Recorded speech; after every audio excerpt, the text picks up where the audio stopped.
윤석열 대통령의 대한민국 1호 영업사원 외교 전략이 15년 만에 원자력 발전소 건설, 수주 및 유럽 원전 시장 개척 성과로 이어졌다.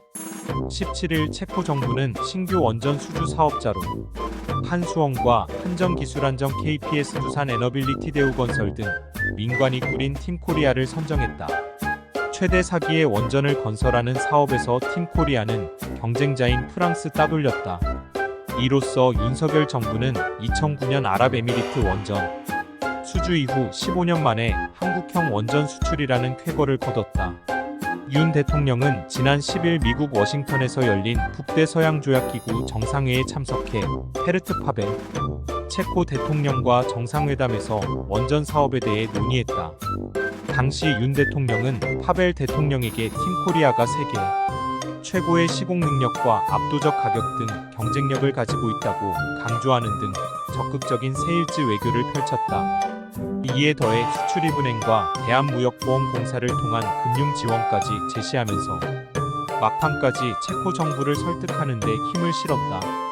이번 체코 원전 수주에 따라 한국 정부는 네덜란드, 핀란드, 스웨덴 등 추가 원전 건설을 고심 중인 국가와의 협상에서도 상대적 우위를 점할 것으로 보인다는 게 대통령실의 설명이다.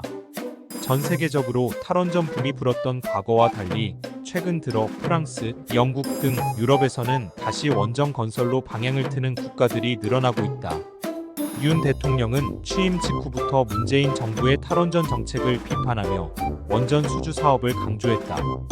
이념에 매몰된 비과학적 국정 운영으로 세계 최고의 원전 기술이 사장됐다며 임기 내에 반드시 원전 사업의 정상화를 이루겠다는 의지를 여러 차례 다진 바 있다. 문재인 정부를 거치며 원자력 관련 대학 전공자가 20% 이상 감소하는 등 자원이 없는 나라에서 미래 먹거리 사업이 위험에 처했다는 위기감에서다.